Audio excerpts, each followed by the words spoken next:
Buenos días, amados hermanas y hermanos de la Iglesia Bíblica Emanuel. Es muy grato poder continuar con esta exposición de la declaración de fe de nuestra iglesia local, considerando como guía la Confesión Bautista de Fe de 1689. Antes de pasar a la exposición de la misma, vamos a orar.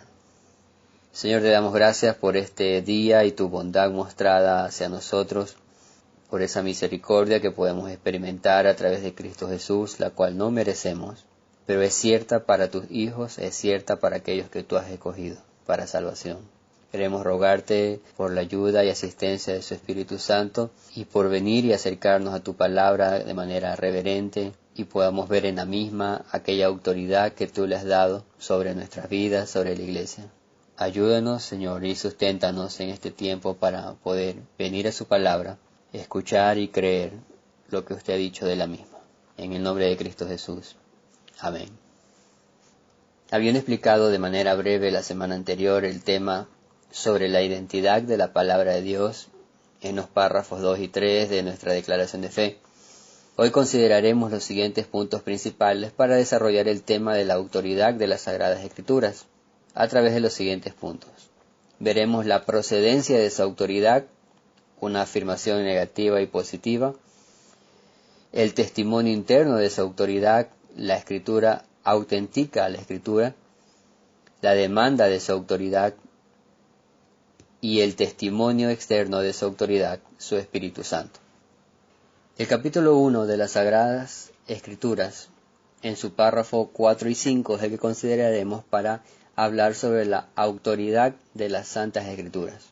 En su párrafo 4 menciona lo siguiente: la autoridad de las Sagradas Escrituras por la que debe ser creída no depende del testimonio de ningún hombre o iglesia, sino enteramente de Dios, quien es la verdad misma, el autor de ella.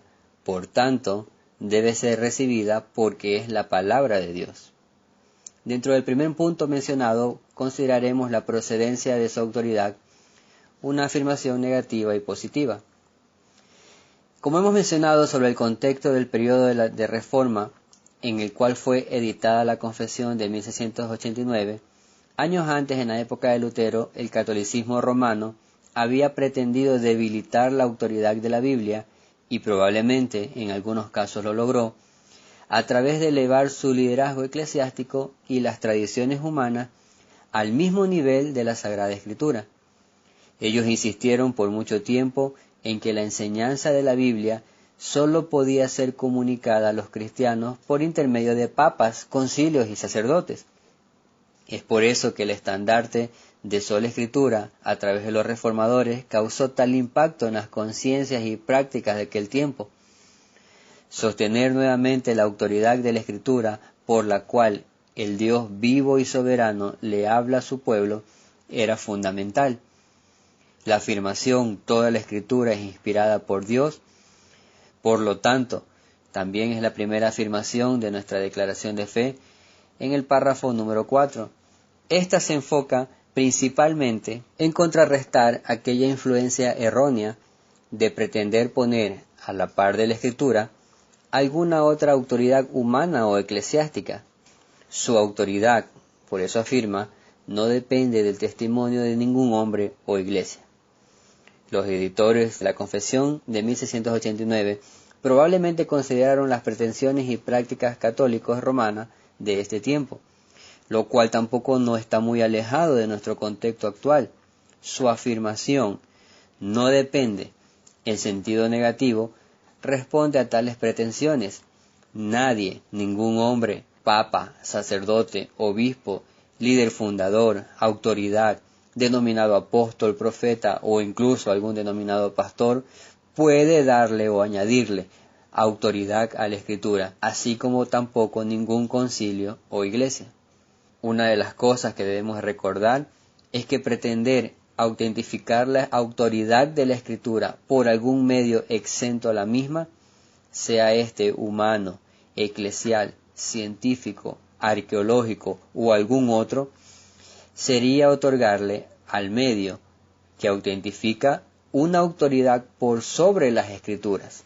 Por ejemplo, si dijéramos que en una región X de Israel Unos arqueólogos encontraron unos restos del Arca del Pacto y que por tal descubrimiento ahora sí podríamos decir que lo escrito en el Antiguo Testamento es verdad, sería darle a la arqueología una autoridad por sobre las Escrituras, como que si ésta, es decir, la arqueología, con sus descubrimientos, comprobara o autentificara que la Biblia es verdad. El testimonio de la autoridad de las Escrituras no depende de ningún hombre o iglesia. Igualmente, como hemos mencionado, el catolicismo romano se atribuyó una autoridad por sobre las Escrituras al añadir libros apócrifos y también al darle a sus líderes una exclusividad en el uso e interpretación de la misma. Por tanto, lo que afirmamos es: el testimonio de la autoridad de las Escrituras no depende de ningún hombre o iglesia. El apóstol Pablo en 1 Corintios capítulo 2, versículos del 11 al 13 menciona: porque ¿quién de los hombres sabe las cosas del hombre sino el espíritu del hombre que está en él? Así tampoco nadie conoció las cosas de Dios sino el espíritu de Dios.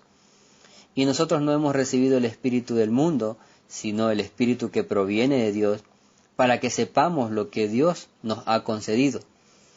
Lo cual también hablamos, no con palabras enseñadas por sabiduría humana, sino con las que enseña el Espíritu, acomodando lo espiritual a lo espiritual. No hay sabiduría humana en este mundo que pueda autentificar que cada palabra de nuestra Biblia procede de Dios. No tenemos esa capacidad, no tenemos ese derecho, no tenemos esa autoridad. En ese sentido, entonces, podemos mencionar, ¿o qué podríamos mencionar ante la pregunta? Bueno, entonces, ¿quién puede darnos esa seguridad? ¿Quién puede autentificar que la Biblia es la palabra de Dios? Podemos responder a esas dos preguntas con dos evidencias. Una evidencia interna, que es la Biblia misma. La Biblia misma afirma eso, la Biblia misma se autentifica, y una evidencia externa, que es el Espíritu Santo, no los hombres, no los concilios, ni la ciencia, ni la arqueología. Consideremos entonces primero la evidencia interna. El testimonio interno, la Escritura autentifica a la Escritura. Esto se expresa en nuestra declaración a través de una afirmación positiva sobre la procedencia de la autoridad de la palabra de Dios. La autoridad de las Sagradas Escrituras, por la que debe de ser creída, depende enteramente de Dios, quien es la verdad misma. La autoridad de la Sagrada Escritura no depende del testimonio de los padres de la Iglesia primitiva, de los hombres piadosos o de la Iglesia en sí. Esto va en contra de la idea católica romana, evidentemente, que es para ellos la Iglesia quien establece el canon y el alcance de las Escrituras. La autoridad y la veracidad de la Sagrada Escritura depende de Dios, quien es su autor. Es interesante notar el paréntesis en nuestra declaración de fe cuando dice, quien es la verdad misma. Esto se dice para confirmar aún más la veracidad de la Sagrada Escritura. Si un autor es veraz por naturaleza, es lógico y obvio esperar que sus escritos también reflejen su naturaleza. Este es exactamente el caso de Dios. La veracidad de la Biblia depende de la veracidad de Dios. Si Dios no fuera completamente sincero, entonces no tenemos razón para creer en la Biblia. Pero Dios es, de hecho, totalmente veraz. Él es el Dios de la verdad. Es por el carácter y la autoría de Dios, por lo tanto, que las Escrituras deben ser recibidas como verdaderas y autoritativas. El Dr. Sam Waldron menciona en su comentario que hay por lo menos 5 pasajes bíblicos clásicos que enfatizan la autoridad divina del Antiguo Testamento. Lo describen como un todo orgánico y en detalle. Está exhalado por Dios. Es el resultado de un origen y determinación directos y divinos. Permanece inquebrantable en todas sus aseveraciones y, como está escrito, es perfectamente autoritativo. La Escritura misma autentifica o certifica, ella misma da testimonio de su procedencia y de su autoridad divina. Los pasajes que menciona el Dr. Sam Waldron son los siguientes. Segunda de Timoteo 3:16. Toda la escritura es inspirada por Dios y útil para enseñar, para redarguir, para corregir, para instruir en justicia. También segunda de Pedro 1, capítulo 1, versículos 19 al 21. Tenemos también la palabra profética más segura, a la cual hacéis bien en estar atentos como una antorcha que alumbra en un lugar oscuro, hasta que el día esclarezca y el lucero de la mañana salga en vuestros corazones. Entendiendo primero esto, que ninguna profecía de la Escritura es de interpretación privada, porque nunca la profecía fue traída por voluntad humana, sino que los santos hombres de Dios hablaron siendo inspirados por el Espíritu Santo. Vemos en este pasaje al apóstol Pedro que estaba declarando la autoridad y supremacía de la palabra de Dios, al punto que en su contexto, es decir, los versículos 16 al 18, él expresa una experiencia sobrenatural que vivió en aquella escena relatada en los evangelios sobre la transfiguración de Cristo, donde él pudo ver a Cristo en su plena gloria. Vio también a Elías y a Moisés, y si esto no era suficiente, escuchó la voz de Dios que decía: «Este es mi Hijo amado, en el cual tengo complacencia». Para Pedro, esa fue una experiencia real, no era su imaginación, sus ojos lo vieron, sus oídos lo escucharon, él estuvo allí. Sin embargo, la afirmación del apóstol describe que aunque su testimonio es real, verdadero y sobrenatural, en sí mismo no es autoritativo por sobre la Escritura. Lo que él vio y oyó no da autoridad ni autentifica la Sagrada Escritura. Más bien lo contrario, él declara que hay una palabra profética más segura. ¿Más segura en comparación a qué? Bueno, más segura que mi experiencia, por más real que ésta sea, más segura que las fábulas, más segura que la ciencia y descubrimientos arqueológicos, más segura que los concilios y decretos humanos. ¿Y por qué es más segura? Porque ninguna profecía de la Escritura es de interpretación privada, porque nunca la profecía fue traída por voluntad humana, sino que los santos hombres de Dios hablaron siendo inspirados por el Espíritu Santo. Es segura porque Dios mismo la ha autentificado, el Padre ha dicho que es su verdad, el Hijo ha declarado de igual manera, su Espíritu Santo, según su voluntad soberana, ha inspirado a los santos hombres de Dios. El testimonio de Dios es suficiente para autentificar su verdad. No necesita que nada ni nadie certifique su autoridad. La autoridad de la Escritura depende enteramente de Dios, quien es la verdad misma, el autor de ella. Por lo tanto, vemos cómo la Escritura misma, a través del Nuevo Testamento, reconoce y declara la autoridad del Antiguo Testamento. Otro de los textos que mencionamos es Mateo capítulo 5, versículos 17 al 18, que menciona lo siguiente: «No penséis que he venido a abrogar la ley o los profetas», está hablando Jesús. «No he venido para abrogar, sino para cumplir. Porque de cierto os digo que hasta que pasen el cielo y la tierra, ni una jota ni una tilde pasará de la ley, hasta que todo se haya cumplido». Vemos al Señor Jesús en su narración y explicación del Sermón del Monte. Él menciona que ninguna jota ni una tilde pasará de la ley, hasta que todo se haya cumplido.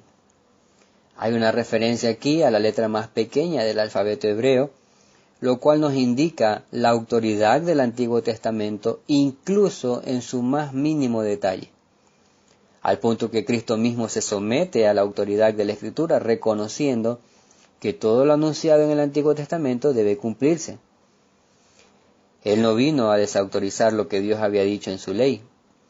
Él vino a cumplir perfectamente la ley de Dios, porque reconoce la autoridad de la misma sobre todo hombre. Todo aquello que Dios había inspirado, todo aquello a lo cual se refería, escrito está, lo que también en algunas ocasiones Cristo mismo resumió al mencionar en la ley de Moisés, en los profetas y en los salmos, o lo que ahora podemos decir, los 39 libros que conforman el Antiguo Testamento, tenían una autoridad implícita porque era la palabra de Dios escrita. También dentro de los textos que hemos mencionado tenemos Juan 10, versículos 34 al 36. Dice lo siguiente: Jesús le respondió: ¿no está escrito en vuestra ley, yo dije, dioses sois? Si llamó dioses a aquellos a quien vino la palabra de Dios, y la escritura no puede ser quebrantada, a que el Padre santificó y envió al mundo, vosotros decís, tú blasfemas porque dije, hijo de Dios soy. Aunque este pasaje es muy mal interpretado en nuestro contexto por algunos, e incluso usado para afirmar algunas herejías, trataré con dominio propio de no hacer una apología del mismo, aunque ganas no faltan. Solamente pretenderé explicarlo brevemente en el sentido en el cual lo estamos mencionando. Jesús cita el Salmo 82 en el contexto de un intercambio de palabras con los judíos, quienes estaban a punto de apedrearlo por las afirmaciones de Cristo sobre su unidad con el Padre. Él responde que si en el Antiguo Testamento era posible llamar dioses a algunos hombres, no había razón para que los fariseos se ofendieran porque Jesús declaró ser el Hijo de Dios. Estas afirmaciones eran básicamente una defensa de Cristo sobre su deidad, mas no eran un planteamiento sobre la deificación del hombre. Bueno, ¿cuál es el punto con respecto a la autoridad de la Escritura? Cristo a esos hombres, líderes, jueces o representantes que fueron llamados dioses, Él dice que fueron receptores de algo. ¿Qué fue lo que ellos recibieron? ¿Qué vino a ellos? Bueno, lo que a ellos vino fue la palabra de Dios. No es algo que salió de ellos por su voluntad, fue algo que recibieron autentificado por Dios mismo, y por eso que tiene la autoridad la palabra de Dios en sí misma, y lo que está haciendo aquí es reconocer aquello. Y el último de los textos mencionados es Mateo 4, versículos del 1 al 11, aunque nos enfocaremos en el versículo Mateo 4, versículo 4. Dice lo siguiente: Él respondió y dijo, escrito está, no solo de pan vivirá el hombre, sino de toda palabra que sale de la boca de Dios.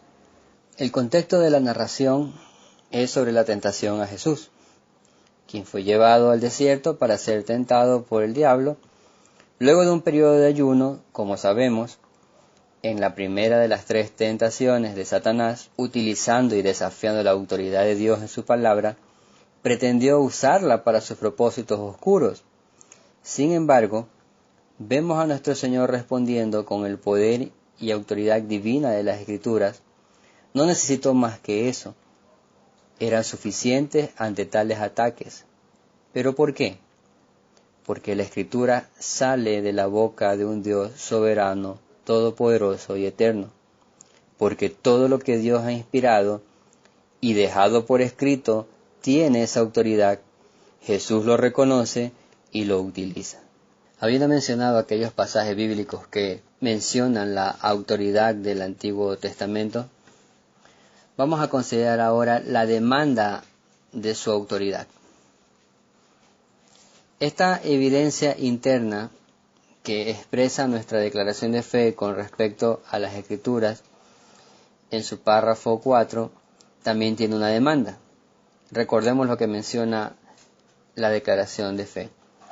La autoridad de las Sagradas Escrituras por la que debe ser creída no depende del testimonio de ningún hombre o iglesia, sino enteramente de Dios, quien es la verdad misma, el autor de ella. Por lo tanto debe ser recibida porque es la palabra de Dios. La demanda de las Sagradas Escrituras o la autoridad de las Sagradas Escrituras debe ser recibida y creída porque es la palabra de Dios. Todos los hombres, sin excepción, somos responsables delante de Dios de recibir y creer o de rechazar por incredulidad la revelación de Dios, sea que ésta haya llegado por medio de su revelación general, la cual deja a todos los hombres sin excusa.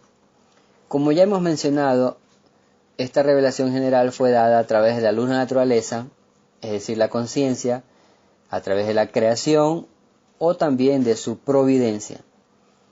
Estas tres nos muestran su bondad, sabiduría y poder. Sin embargo, también hay una mayor responsabilidad si hemos sido participantes de su revelación especial a través de las Sagradas Escrituras.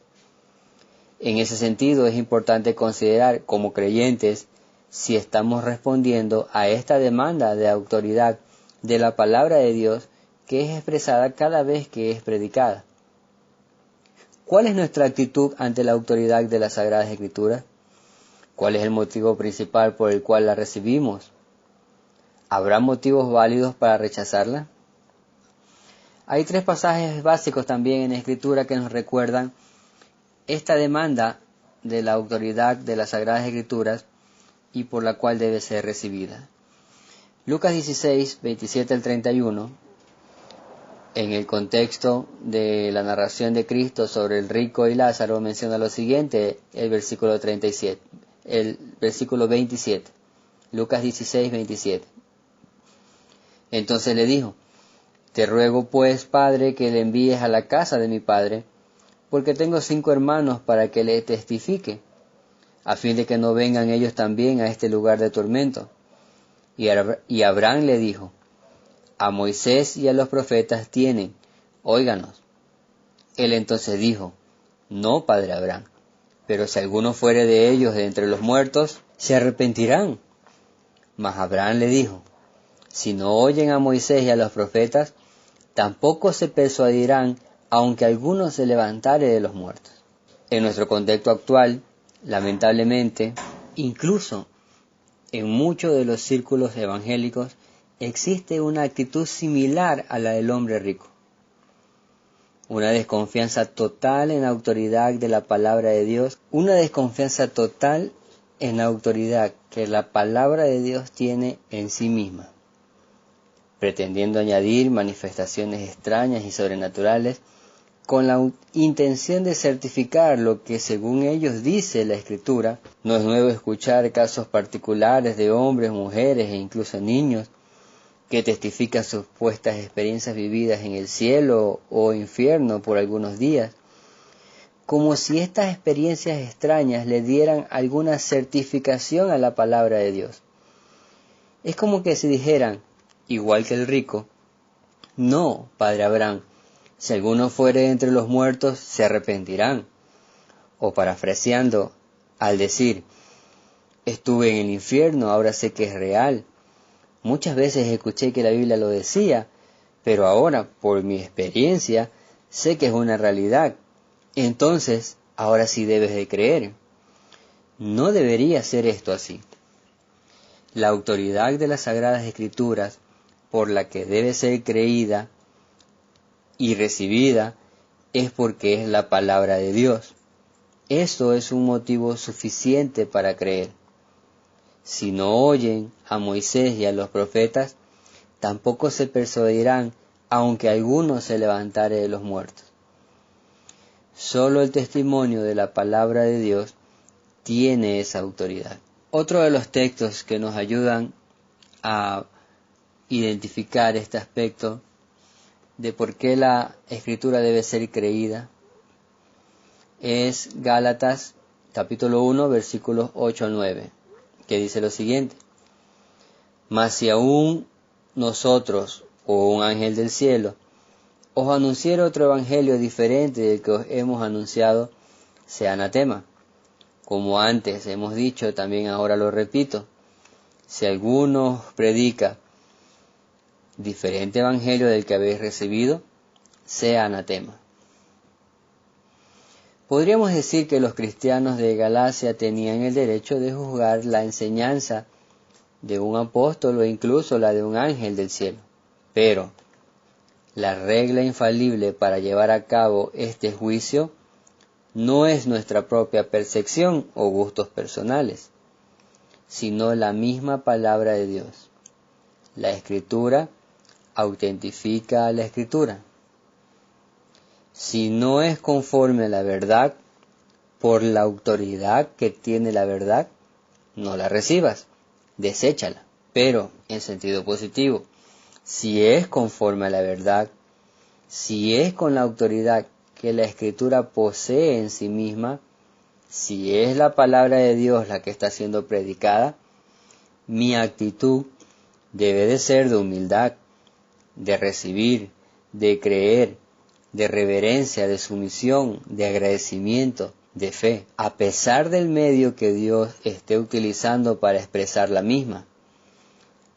La autoridad por la que debe ser recibida y creída la palabra de Dios no se encuentra en los medios que usa para transmitirla, sino porque es la palabra de Dios. Cada vez que las Escrituras son expuestas de manera correcta, debemos estar conscientes de algo, como lo que dijo Pablo a los Efesios en capítulo 4, versículo 21. Si en verdad le habéis oído, y si habéis sido enseñados por él. La pregunta inmediata es, ¿cuándo Cristo predicó en Éfeso? Bueno, no lo hizo nunca personalmente hablando, pero cada exposición de las Escrituras por sus siervos en aquella localidad tenía la misma autoridad de Cristo, como que en verdad Él estaba hablando y enseñando su palabra de forma presente. Por eso, la predicación de su palabra lleva la autoridad de parte de Dios, porque nos encontramos delante de Dios. Así debemos verlo. Cada vez que nos expongamos a la autoridad de su verdad, probablemente esto nos ayude a preparar nuestro corazón la noche previa al día del Señor, o quizás nos ayude a no distraernos en el momento de la exposición de su palabra por el sueño, por la sed, por el calor, en medio de la exposición de su palabra, sino que más bien debe de generar en nosotros y ayudarnos a tener una actitud reverente ante las Escrituras, y que esto pueda ser evidenciado cada vez más en nuestra actitud. En ese sentido, son algunos de los textos que pueden ayudarnos a considerar la importancia de las Sagradas Escrituras, por la que debe ser creída y recibida, porque es la palabra de Dios. Habiendo considerado aquella evidencia interna que Dios da de su palabra, cómo ella misma certifica y autentifica su autoridad y su procedencia, veamos ahora en esta última parte aquella evidencia externa de su autoridad a través del párrafo 5 de nuestra declaración de fe. El testimonio externo de su autoridad, en este caso su Espíritu Santo. Este testimonio externo de la autoridad de las Escrituras es presentado en el párrafo 5 a través de 3 medios. 2 de ellos nos ayudan a valorar las Sagradas Escrituras, lo cual veremos de manera más breve, y un tercer medio, siendo el principal, que concede al alma una certeza de la verdad infalible a través de la obra interna del Espíritu Santo. El primero, según el párrafo 5 de nuestra declaración de fe, menciona lo siguiente: el testimonio de la Iglesia de Dios puede movernos e inducirnos a tener una alta y reverente estima por las Sagradas Escrituras. Segunda de Timoteo 3, versículos 14 al 15 menciona lo siguiente: pero persiste tú en lo que has aprendido y te persuadiste, sabiendo de quién has aprendido, y que desde la niñez has sabido las Sagradas Escrituras, las cuales te pueden hacer sabio para salvación por la fe que es en Cristo Jesús. Timoteo es un ejemplo de cómo la iglesia puede beneficiar y ser de ayuda en que las personas puedan aprender a tener en alta estima la palabra de Dios, con la esperanza de que esto también allane el camino para su salvación. Timoteo había sido instruido desde la niñez por su madre y abuela en las Sagradas Escrituras. Muy probablemente Timoteo empezó a reconocer ese valor y autoridad. Incluso antes de su conversión pudo haber reconocido la verdad de Dios, pero esto a través del testimonio verbal que había sido expuesto y también de la coherencia de una vida santa de sus familiares. Esto ayudó a que Timoteo empiece a considerar una alta y reverente estima por las Sagradas Escrituras, hasta que luego, por la predicación de Pablo, pudo conocerla plenamente en Cristo. Cuando hablamos del testimonio de la iglesia, no solo nos referimos al testimonio colectivo de la iglesia local, sino también al testimonio individual, a las vidas santas que conforme a la Escritura debemos de vivir y que los de afuera necesitan ver.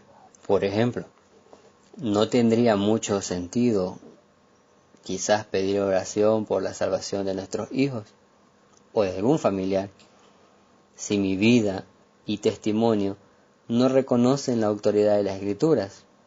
Es decir, si tenemos una vida en la cual estamos negando su verdad con nuestros hechos. Eso no ayudaría al testimonio de la Iglesia de Dios. Eso no ayudaría a mover o inducir o a generar una alta y reverente estima por las Sagradas Escrituras en aquellos que están a nuestro alrededor. Por lo tanto, es importante considerar que parte del testimonio externo de la autoridad de las Escrituras es el testimonio de la Iglesia de Dios.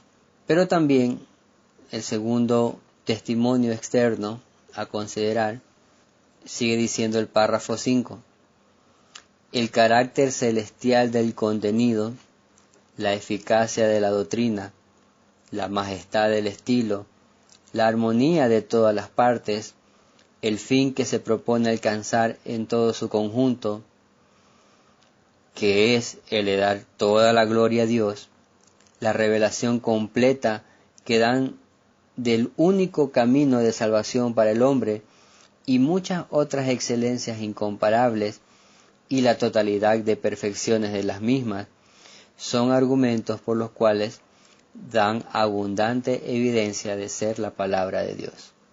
Es bueno ir a la Escritura y ser testigos de su veracidad, de lo celestial del asunto, lo que nos da a entender que su procedencia no es de este mundo, lo que dice son verdades del cielo, es decir, sabemos que ha venido de Dios. También vemos la veracidad de la Biblia en la eficacia de su doctrina y en la majestad de su estilo. Vemos el poder de las Escrituras en nuestras vidas y cómo funciona para alentarnos y darnos esperanza. Como menciona Pablo a los romanos en el capítulo 15, versículo 4, fueron escritas antes para nuestra enseñanza, a fin de que por la paciencia y consolación de las Escrituras tengamos esperanza. Vemos también la belleza de su vocabulario, frases y los diferentes estilos de los diferentes autores humanos. Vemos la unidad de los sujetos, pero también la diversidad en cómo se comunican por los diferentes autores y en diferentes géneros. En esto vemos el consentimiento de todas las partes, su armonía. En otras palabras, vemos la consistencia de la Escritura. Pero también vemos cómo la gloria de Dios es el objetivo principal de las Escrituras. No hay pasaje, incluso los más oscuros, que no evidencien esa gloria de Dios.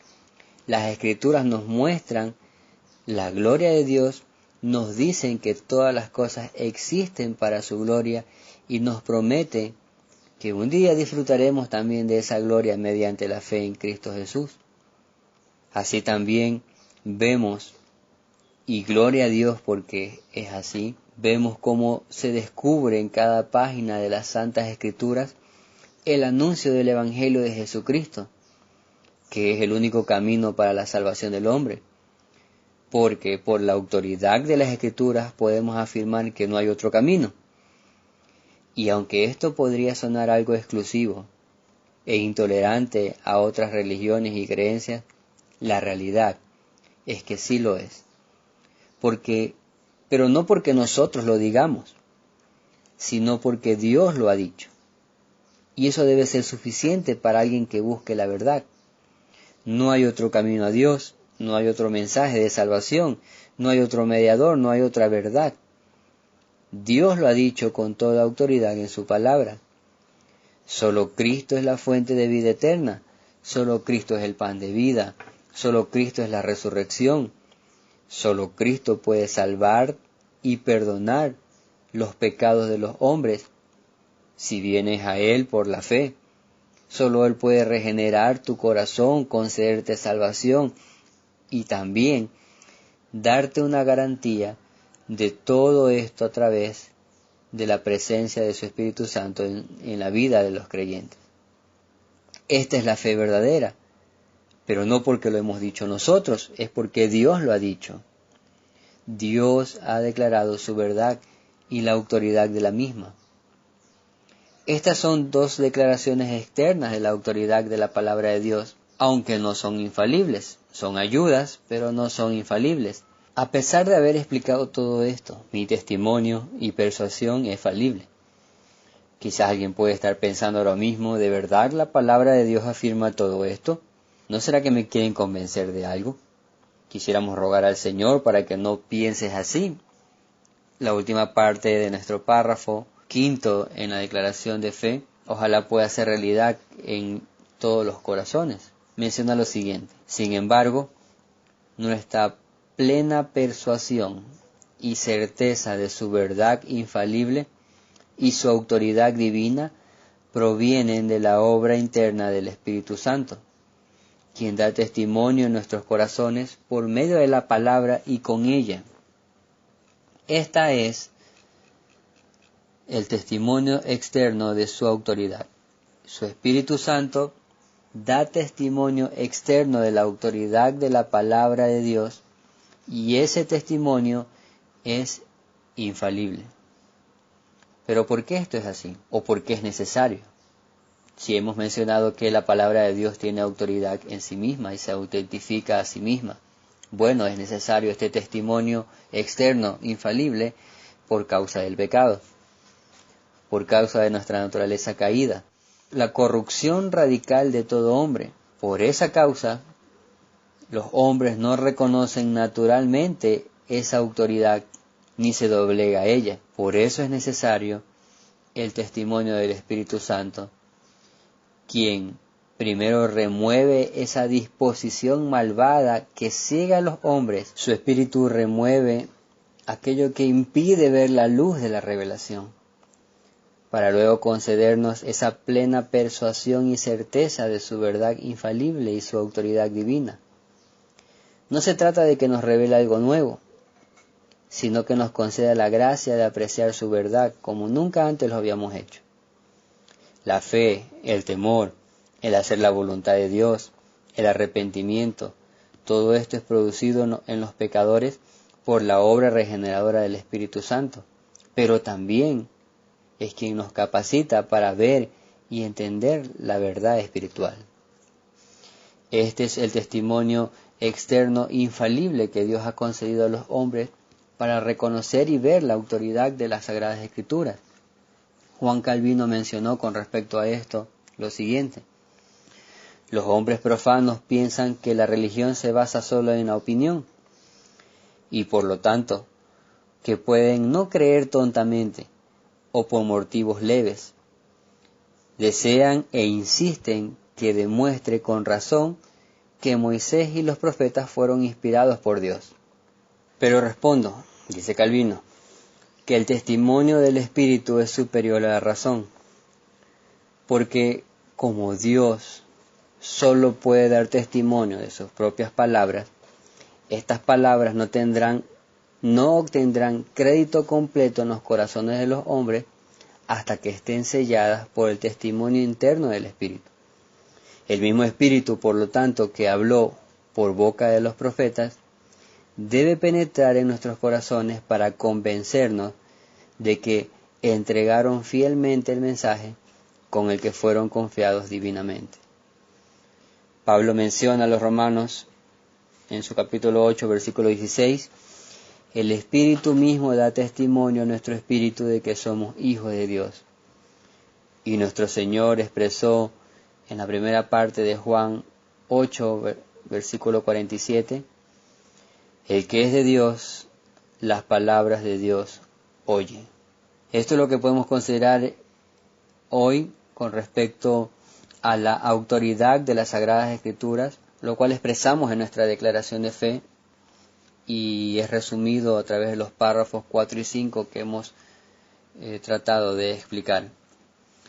Que el Señor nos ayude a poder reconocer la autoridad de su palabra en nuestras vidas, en la iglesia, y que esto pueda ser de beneficio para otros, que el testimonio externo también de la iglesia pueda ser de ayuda, pero principalmente que confiemos en la necesidad de que el Espíritu Santo pueda dar testimonio a cada alma y a cada corazón de la importancia y relevancia de la palabra de Dios.